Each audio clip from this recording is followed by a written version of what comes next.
On the 15th of February 2021, the BBC aired a panorama documentary entitled Vaccines, the Disinformation War. The programme spent a great majority of its 29-minute runtime attacking a film we produced in collaboration with CoviLeaks in December called Ask the Experts. It brought together the professional opinions of medical doctors, scientists and professors from around the world, specifically regarding the safety and efficacy of COVID-19 vaccines. All experts involved were speaking on behalf of themselves and not as a collective. Every person that spoke out did so with no financial incentive and at great personal risk to their reputation and their livelihood. The BBC accused Oracle Films of spreading dangerous misinformation and targeting it at vulnerable people and ethnic minorities. Liam Smith, Professor of Clinical Epidemiology at the London School of Hygiene and Tropical Medicine, prominently featured in the programme.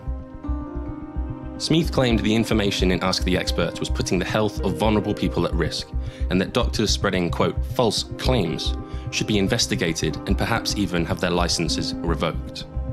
Now, setting aside for a moment the question of exactly who is deciding in this scenario what is true and what is false, I should point out that it is not our intent to discredit the scientific prowess of Professor Smith. The man is clearly a qualified and accomplished career academic in the fields of epidemiology and medicine. We would, however, be remiss were we not to point out the multiple flagrant conflicts of interest attached to him. A quick browse of the awards and grants section of the Bill and Melinda Gates Foundation will show you that the LSHTM has received no fewer than 122 grants from the Bill and Melinda Gates Foundation spanning the past 20 years, totaling well over $250 million in donations. BBC Media Action, the BBC's international development charity, has also received over $50 million from the Gates Foundation in the same timeframe. Smith is a member of the steering group for UK Biobank, the UK's major biomedical database, which has catalogued in-depth genetic and health information from over 500,000 UK participants to date. Last year, UK Biobank partnered with DNA Nexus, a cloud-based analytics platform aimed at genomics and other clinical big data. DNA Nexus is funded in large part by donations from Google and Microsoft, with Gates himself listed here as an owner. Why didn't Panorama, which the BBC describes as an investigative documentary series revealing the truth about the stories that matter, consider these huge vested interests when choosing Smith alone to, quote, debunk the professional opinions of dozens of specialists from around the world? Science is the pursuit of truth, and it should never be considered settled as long as scientists and doctors are putting forward alternative opinion. We stand by our decision to offer medical doctors a platform to express their views during a time of immense government overstep, coercion, and digital censorship. Every person on the planet has the right to make an informed choice and the right to receive information. We aim to preserve that right, and we will never stop fighting for it. Thank you. My name is Dr. Andrew Kaufman. I'm a board-certified forensic psychiatrist and general psychiatrist here in New York in the United States of America. Today, I'm talking to you about the new so-called vaccines that have been authorized for use on an emergency basis for COVID-19. Now, I want to tell you first that these vaccines are experimental treatments. They are not approved by any government agency, such as the FDA. Instead, they are authorized for use. This means that they are still experimental and have not been shown conclusively to be safe and effective. If you look at the authorization letter from the FDA for either Pfizer or Moderna products, you'll see the following language, quote, based on the totality of scientific evidence available to FDA, it is reasonable to believe that Moderna or Pfizer vaccine may be effective in preventing COVID-19. As you can see, these are not declarative statements. They do not have certainty. It says it is reasonable to believe and that it may be effective. In fact, the reason that they are unable to put advertisements on television in the United States is because it is not an approved treatment for COVID-19. And this is also the reason that in the military, they are unable to force this vaccine on soldiers, and many of them have refused, which is unprecedented for military personnel. The central question is, how does any scientist, any virologist, prove that a, quote, new virus is the cause of any illness? The answer is surprisingly clear and straightforward. It also mimics how any normal human being proves the causation of anything. The first thing one does is to find a number of people who seem to suffer from the illness in question. This could be COVID-19, AIDS, Hep C, or any other illness. Then, using standard and common virological isolation and purification techniques that have been in common use in every virology lab for decades. One would isolate the virus from every other substance in the blood, sputum, or tissues of the affected person or animal. Using electron microscopy, one then shows the world the pure isolated particles called viruses from each of these people. All of the viruses should look identical.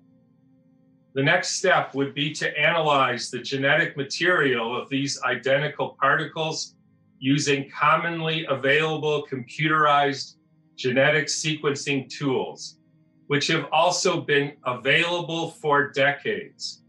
These sequences should also be identical from one particle to the next. Finally, these isolated, purified, photographed, and sequenced viruses would then be introduced onto test animals along with rigorous and appropriate controls to see whether the test animals develop the identical illness that the original subjects had. Then and only then, once these steps have been performed, can we say with confidence that this new virus is the likely cause of this new illness.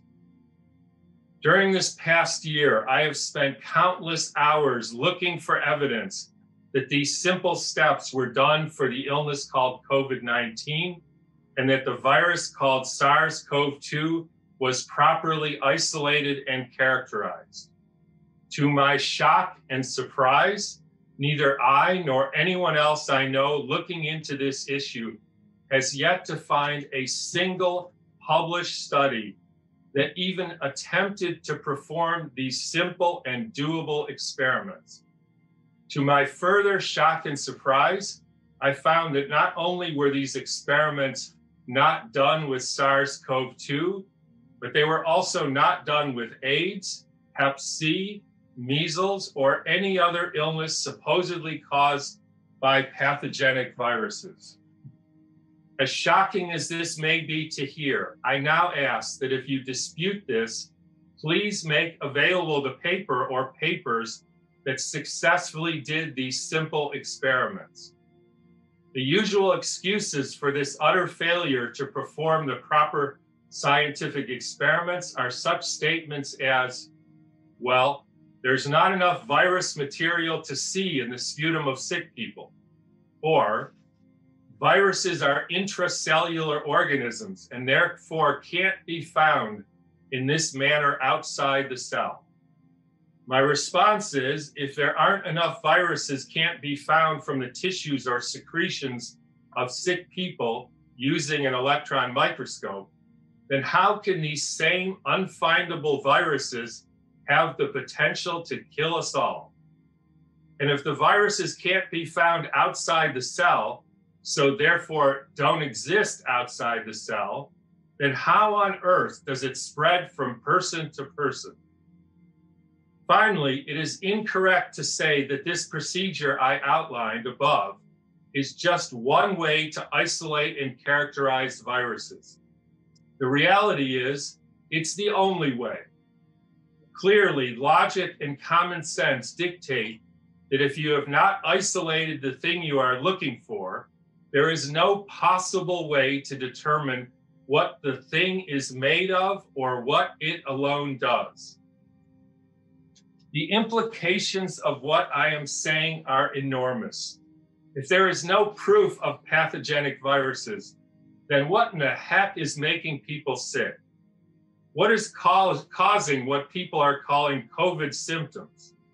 Why do some diseases seem to spread between people, but never consistently?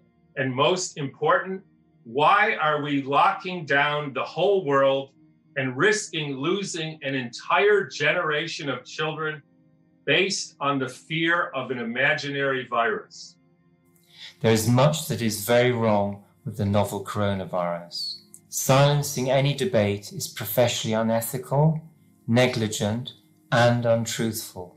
Our societies and our sciences have been fatally misdirected through the manufacture of a false belief in a so-called virus that has never been purified and shown to cause a confected disease called COVID-19.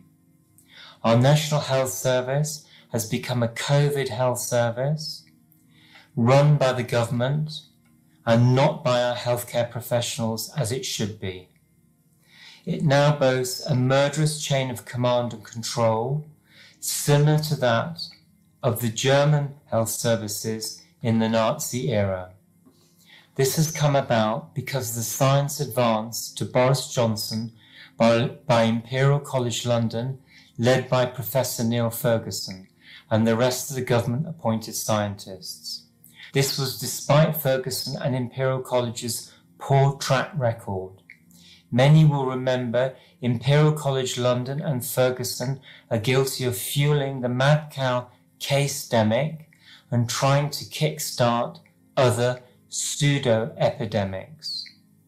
Today it is not the cattle that are being killed, like in the mad cow fiasco, but us and our loved ones in hospitals and care homes through murderous medical protocols like the NICE frailty scores, do not resuscitate orders, and ventilation protocols. The mainstream media is saying that speaking out like this is somehow dangerous, or even mad. Why? What is there to hide? I and many other healthcare professionals argue that the real danger and the true madness is that the mainstream media, like the BBC, ruled by the government and the pharmaceutical industry, will not allow any open discussion of these vital issues within the public domain. The mainstream media are thereby failing in their public duty to question what they're being told before they pass it on into the public domain. Therefore, the mainstream media and anyone else who remains silent on this vital issue are complicit in this crime of genocide.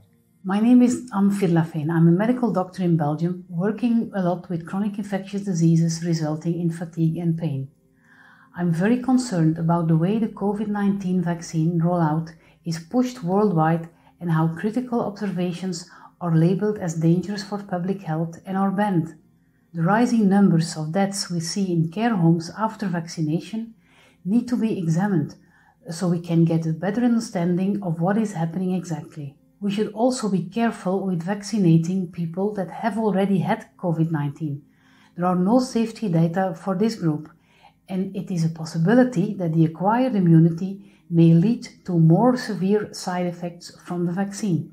I really believe the public deserves honest and correct information, and that calls for open communication and debate.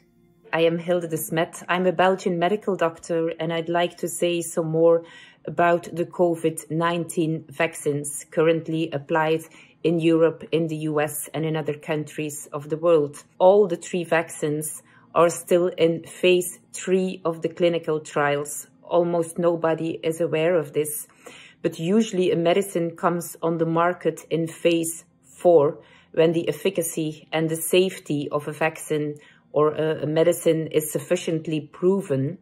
But phase 3 of those vaccines will only be finished at the end of 2022. This means that we, with the whole population, take part in a large, immense clinical trial before we have sufficient data that the vaccines are safe and efficient. My name is Konstantin Pavlidis, and I would like to address the subject of disinformation in the global pandemic. Currently, there seems to be a situation which combines misinformation and disinformation. Misinformation is when false information is unintentionally shared, leading to many points of view or opinions that are incorrect or misleading. Disinformation is the deliberate spread of false information in order to influence public opinion or hide the truth. Neither of these are based on fact, and the combination of the two creates a condition of non-information, which I call info noise. This has the same effect as white noise or white light, meaning that any distinguishing variation of amplitude or intensity gets cancelled out through destructive interference, resulting in a state which is out of phase or alignment. The result of any lockdowns, coupled with this info noise through all forms of media, creates a confusion and represses the ability to think, decide, and act in a coherent manner. It also activates the fight or flight mechanism, individually and in the collective unconscious of society, triggering instant gratification where we search for the easiest solution based on very limited information. The brain typically filters statistics, probabilities, facts, and figures, so people end up making decisions using the simplest, most direct methods with the least amount of effort, commitment, and responsibility. The UK vaccine minister has informed the public on the 4th of February 2021 that there are an estimated 4,000 COVID strains worldwide. The problem posed here is not the 4,000 strains, but how these are distributed across the global population. We can't identify and clearly discern the presence of all these strains using the current standard testing procedures. This is why it takes years of preparatory and investigative scientific research to produce an effective medical solution. Therefore, the issue of creating validated, efficacious vaccines for 4,000 COVID strains compromises the integrity of making any substantial decision toward accepting these vaccines as a global solution to the current pandemic. This is another example of info noise from the media due to the lack of scientifically validated, statistically significant information regarding the 4,000 COVID strains. So there's very good news today. Vitamin D has been shown in studies from Barcelona to reduce deaths by about 70% in hospitals. And I would highly recommend that everybody takes vitamin D. Around about 4,000 units a day should do it, and that will protect your immune system. We are born with wonderful immune systems, and we must learn to protect and enhance them. So I highly recommend vitamin C, vitamin D, and zinc. As for the vaccine, I'm not sure we even need one. There's a 99.95% survival rate if you're under 70, according to the WHO itself. And the vaccines at the moment are being rolled out through the care homes. And at the same time as the vaccines are being rolled out, we're seeing an increase in deaths in the care homes. This needs to be investigated, and I would suggest very strongly that the vaccine rollout is halted until we are certain that these vaccines are not killing people. How dangerous is the SARS-CoV-2 virus actually? Now we know that, thanks to the research of Professor Ioannidis, the most cited scientist in the world, we know that the infection fatality rate ranges between 0.02 to 0.6%, which means that even if you are in the risk group, the probability to overcome the infection is more than 99%. The information was also confirmed by the WHO statement from late summer 2020. Secondly, can healthy persons be infections? No. There have been conducted 2 big studies in China in August and in November 2020, which showed that the number of cases of viral transmissions by asymptomatic or presymptomatic persons is zero, which means a healthy person is not a danger. Also, in fact of the study, coercing healthy persons to wearing masks is a nonsense. There are no studies that would rule out the risk of developing antibody-dependent enhancement of infection after receiving the vaccine, which means you can get very sick or even die due to having the so-called non-neutralizing antibodies. Why should you put your own health at risk? If the government experts like Professor Smith assume that there have been carried out normal animal trials, that I must assume he doesn't know what he's talking about. Animal trials that are carried out before allowing a vaccine to be used by humans must last at least 2 years, the analysis of them, and carrying out an analysis of such trials.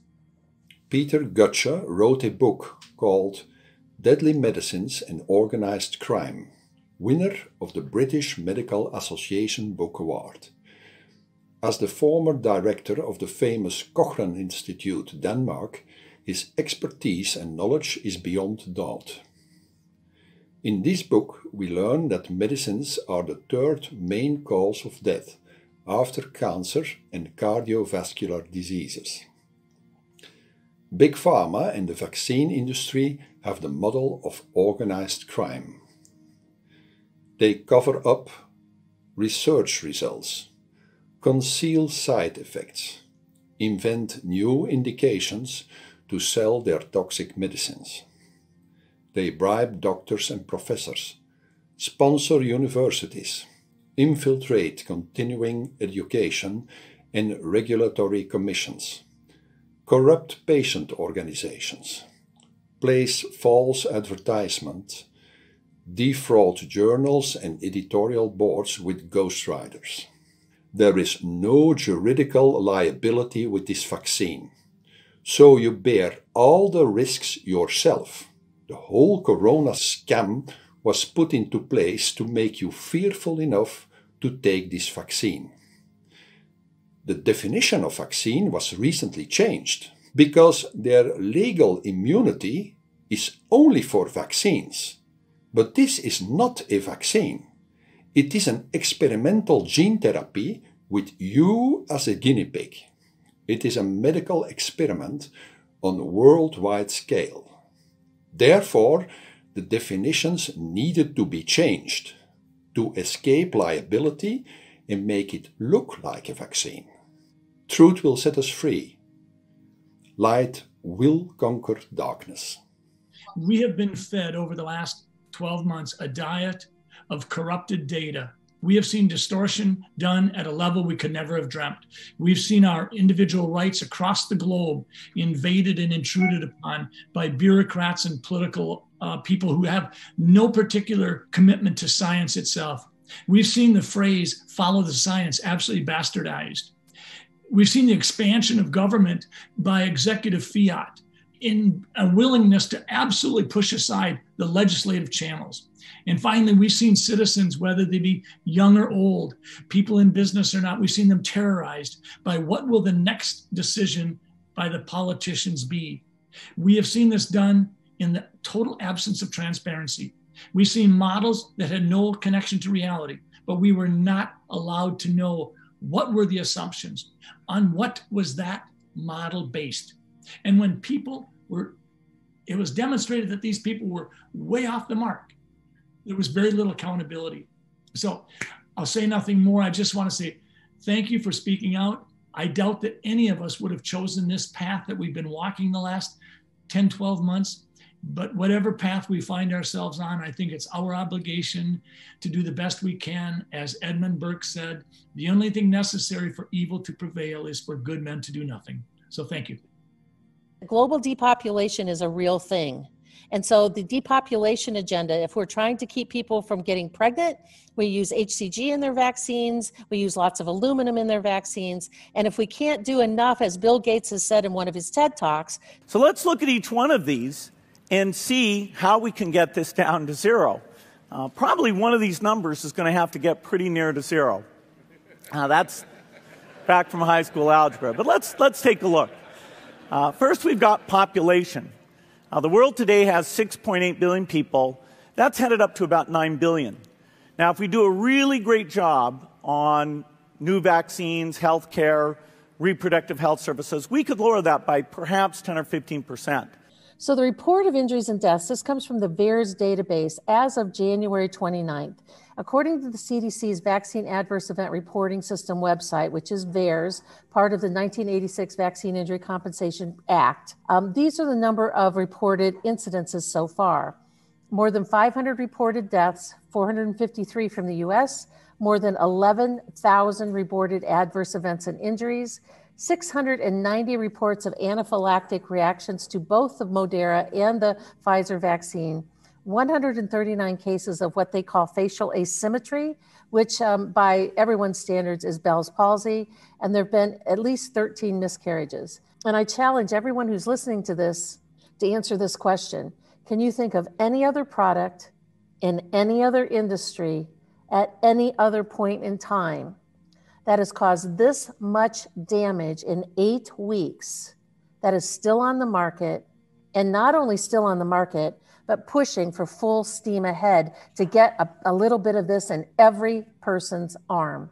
So take a step back and think about what that actually means. And it's a much bigger agenda, as I'm sure many of you know. All of this comes from mainstream peer-reviewed medical literature. And this was the conclusion, which I'll read to you. Based on the published literature, it should be obvious to any skilled medical practitioner, even back in 2019, that there is a significant risk to vaccine research subjects and vaccine recipients that they may experience severe disease once vaccinated, while they might only have experienced a mild, self-limiting infection with a 99% survival rate without the vaccine. The consent should clearly distinguish that the risk of a worsened disease from these generic statements should be separated from the risk of death and the lack of efficacy of this vaccine, which means what's coming through that needle needs to be clearly described to you on your consent form. And this great big risk, which is a lie about the risk of death from a virus that has a 99% survival rate. My name is Heiko Santelmann, a medical doctor from Germany living in Norway. COVID-19 vaccines do not give immunity or inhibit transmission of the disease. They only are designed to lessen your infection symptoms like coughing or fever, if or when you get infected. After getting these jabs, you still have to wear masks, have to keep distance, and can spread the infection.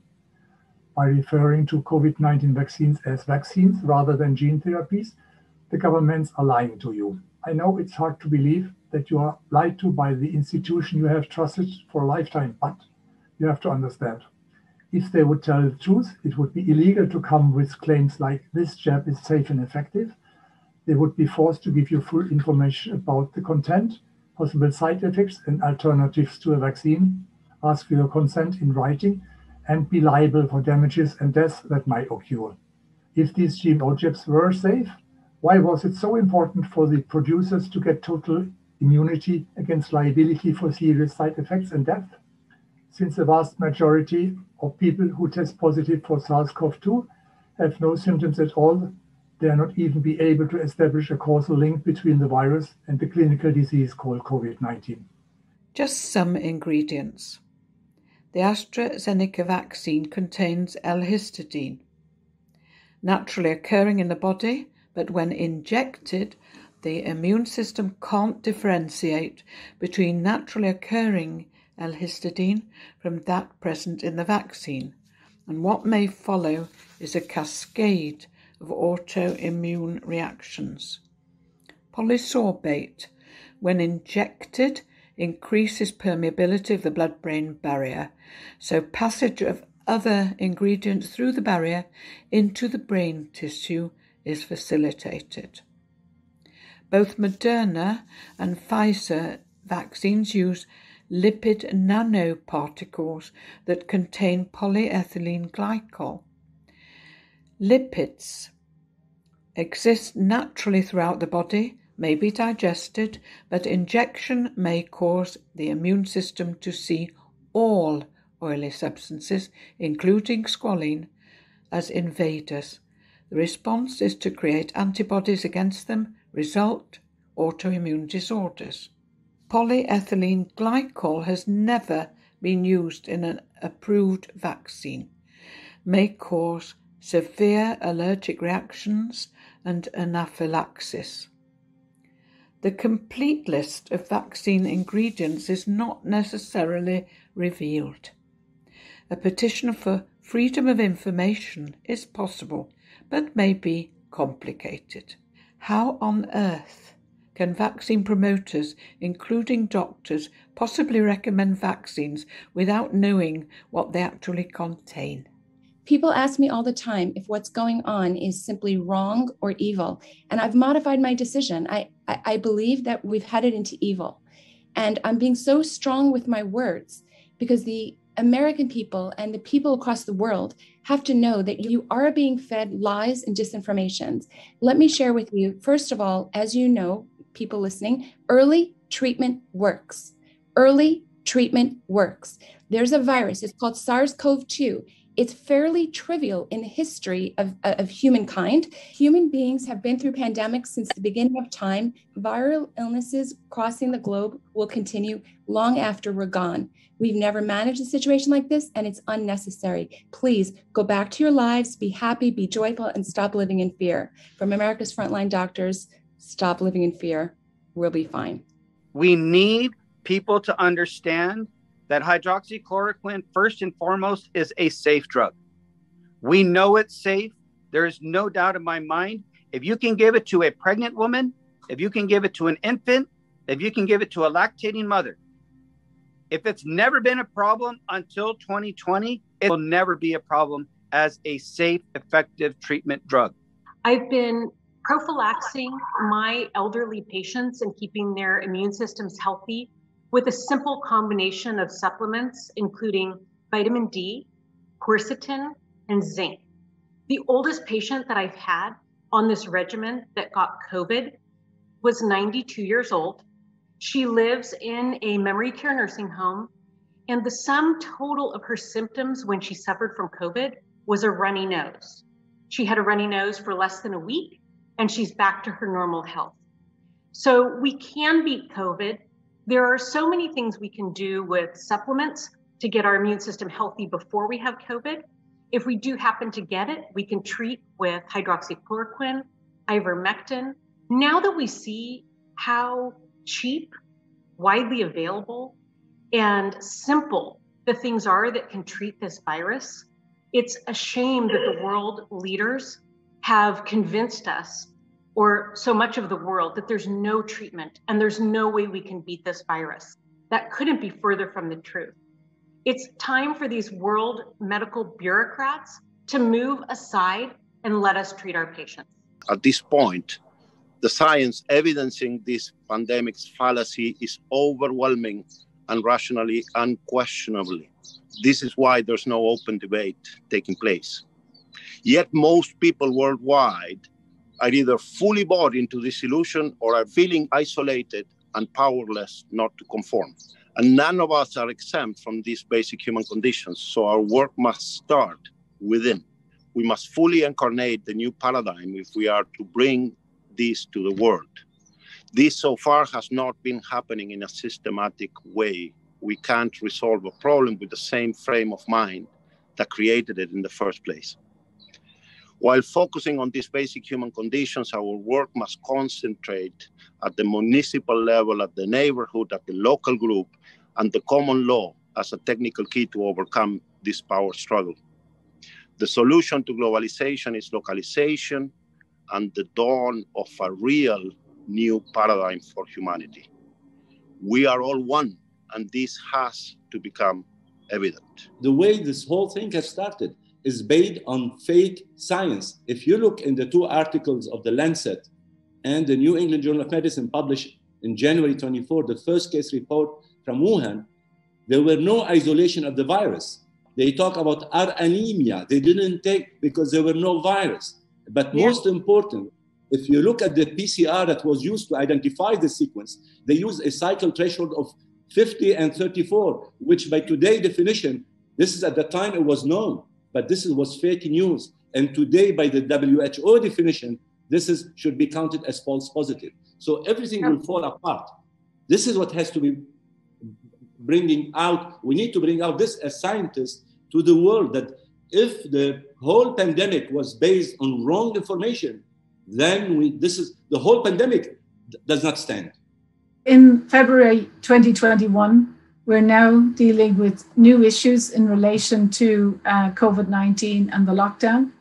We're moving into an accountability phase. So from lawyer Rainer Fulmich in Germany, whistleblowers have informed us that, for example, in a care home where 31 elderly were injected, 8 of the elderly died within a week or 2 weeks, and an additional 11 people are seriously ill and have adverse events. So this is 19 elderly out of 31. So I think we need to move into an accountability phase, and we need to actually hold people who are injecting and the regulatory authorities in countries for administering an mRNA intervention that is causing more harm than good. We also need to hold the regulatory councils to account, the individual members and chairs of those councils, because what they are doing is striking off doctors that are trying to provide health information and to provide treatment, and to also speak up about interventions like mRNA interventions that are causing harm. So I think we should try to encourage people to walk away from these interventions that are causing unnecessary harm and death. I first trained as a nurse in 1984. A lot of what I was taught then, I was later to discover was actually inaccurate. I was certainly told that vaccines were good for us. They took a little bit of the virus, injected it in, and it would stimulate an immune response. How foolish I was. I was later to go on and vaccinate my 4 children. What I was told, that vaccines eradicated measles, was a complete lie. Between 1900 and 1961, the symptoms that we refer to as measles had declined by 98%, in some countries over 99%. The vaccine didn't actually come in until 1963. That new vaccine that we're told we all need actually doesn't fulfill the legal requirement and definition to be a vaccine. It doesn't stimulate an immune response, and it doesn't stop transmission. In fact, our government are telling us this. You still need to wear a mask, you still need to social distance. They don't even know if it will work. It does, however, fulfill the definition of a device. Now that device is going to go into your body, into your cells, into your ribosomes, where it's going to make new viral components that shouldn't be there. Our government and the media are the lying liars of lies. I dared to think. I dared to read the studies. I dared to question the narrative. I dared to question why, if you test positive for COVID-19 and you die within 28 days, regardless of your cause of death, you will go into the statistics.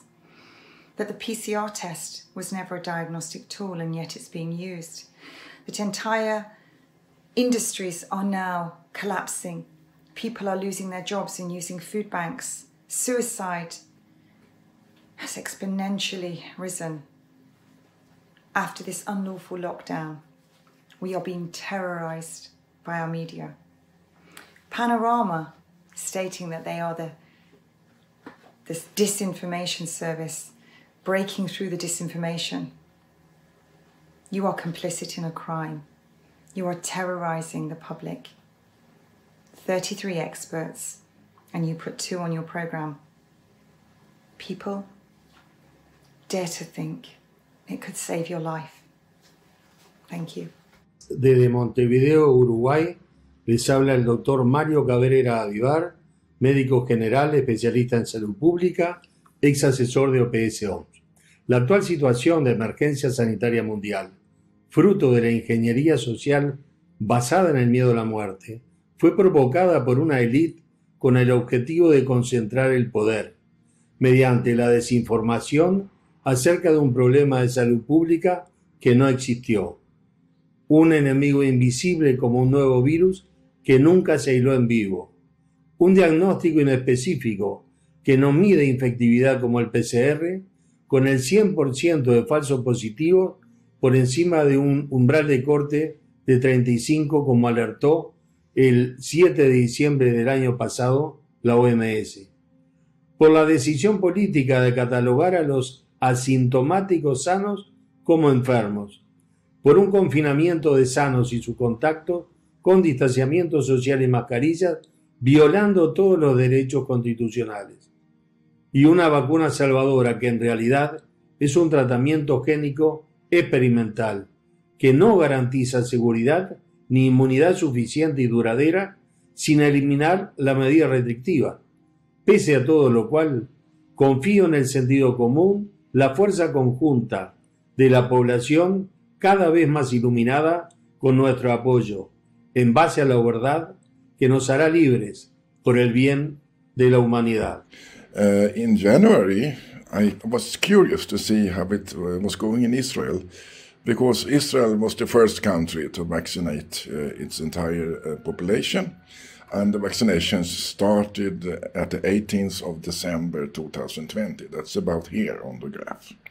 And you can see here that, to our surprise, both the mortality and the new cases had a sharp increase in Israel after starting the vaccination program. This is from the Johns Hopkins University WHO website.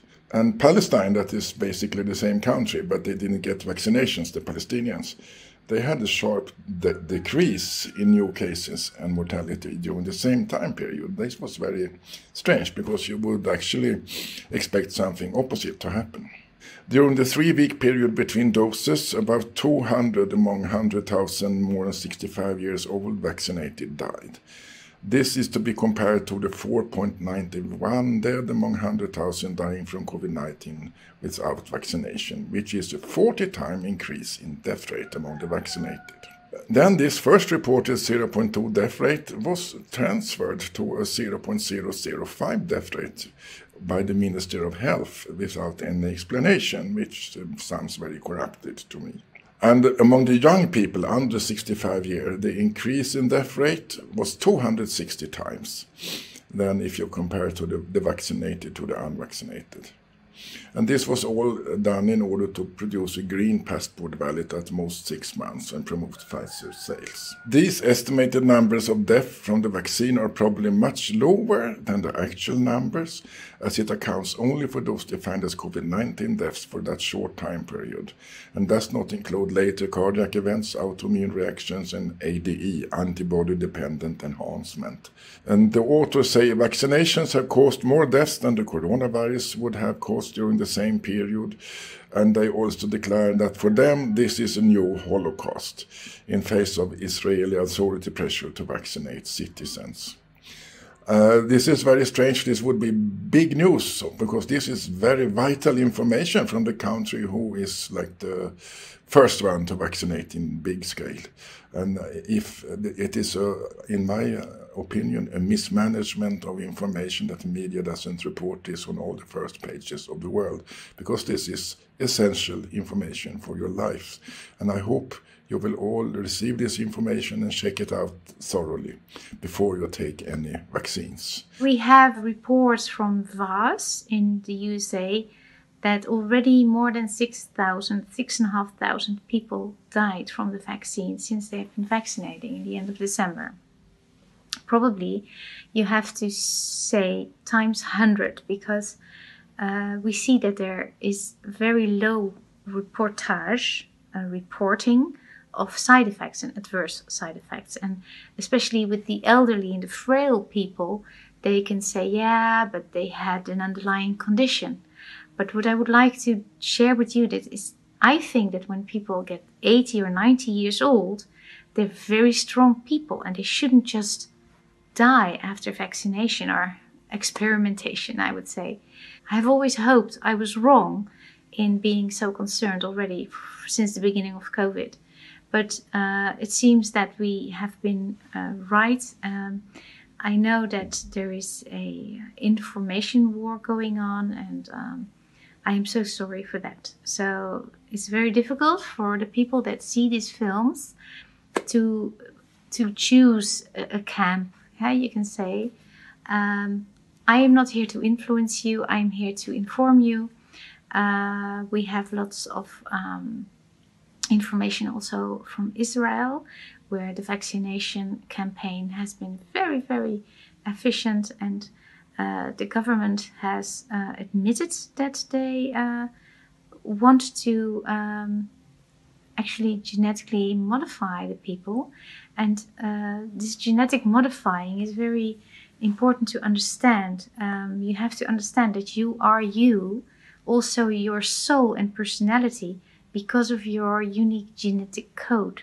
And if you change the genetic code of the human being, your soul might dissociate from your body, which then your life doesn't have any purpose anymore, which is, it's sort of a lost soul, what you get. And this is probably one of the aims of what they are doing, because the people that will lose the contact with their deeper and higher soul will be very easily to manipulate. And we can see clearly from all the laws and the governments, the things they are doing, that is clearly the case. That's what they want to effectuate. We have been sleeping deeply, probably, and now it's time to wake up, and to wake up profoundly. Do your own research. Go and find out why would they want to alter your DNA, because all of this is about your genes. It's about your unique code. You can see it as a sort of a playing God. So you have seen that they have created this prison around us. We can't do anything without having this vaccine. This is the creation of the prison, and there's sort of a narrowing path if you don't go along with this experiment. And if you go along with the experiment, all the doors will open and you can go to a concert. This really reminds us of the Holocaust in 1945. And I can tell you this is worse than that. So please wake up. Thank you very much, and protect your children. My name is Vernon Coleman. I was a British GP for 10 years. I resigned because I refused to break patient confidentiality by putting diagnoses on sick notes. That, incidentally, was the only time I was ever disciplined. I was fined by the National Health Service. It's something I'm proud of, because for me, confidentiality is important. The BBC's official policy is not to allow any discussion or debate about vaccination. Instead, they accept as gospel anything the government, the regulators, and the drug companies tell them. Those who question any aspect of the government line are banned. This is an extraordinary state of affairs for a national broadcaster, which is supposed to inform and educate its viewers and listeners, and to provide a fair and accurate account of the news.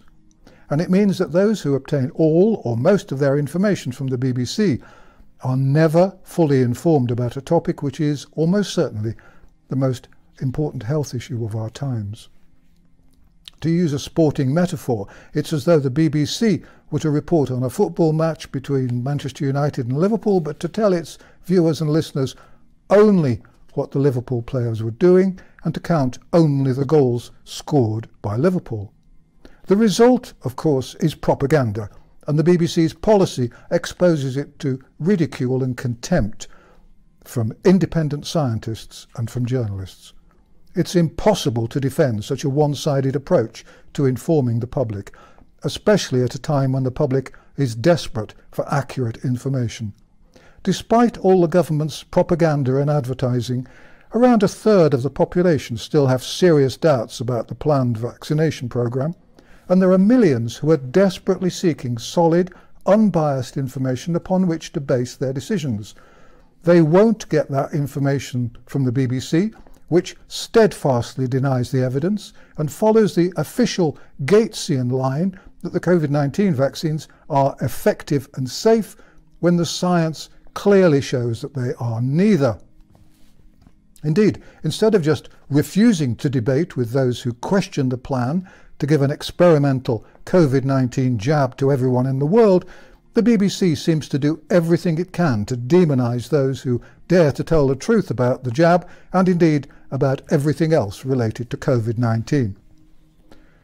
When it comes to propaganda, the BBC has form, of course, but it's in this area of COVID-19 that the BBC's ignorance and failure to understand research or science really becomes blatant and embarrassing.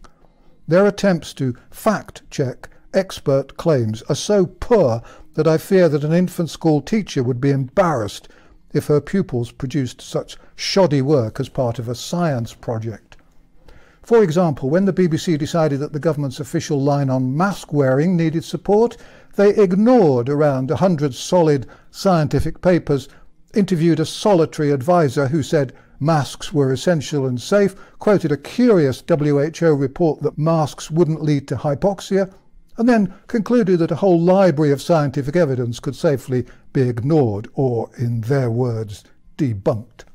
If this embarrassingly childish approach to science was simply embarrassing to the BBC, it wouldn't matter.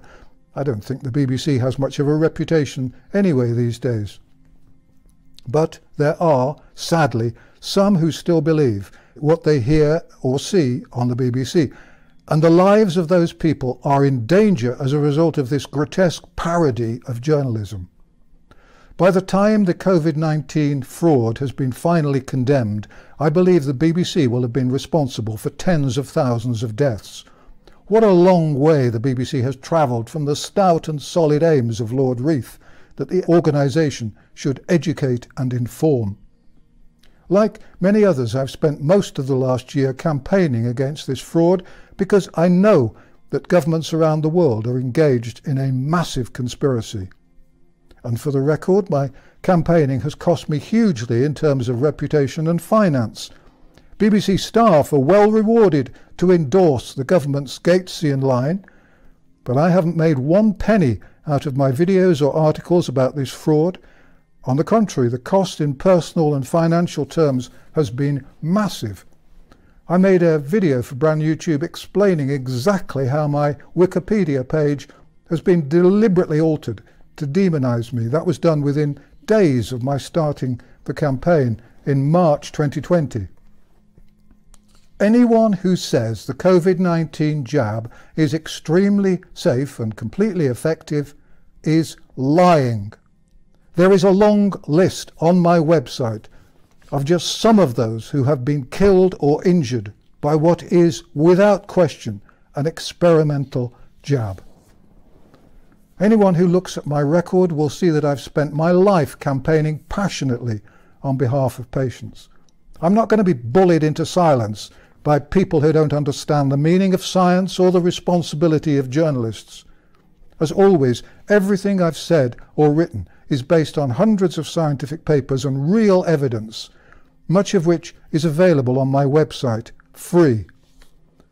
My 2 recent books on the fraud are also available free on my website. And unlike the BBC, I do not have any financial links with the Bill and Melinda Gates Foundation. Thank you for watching.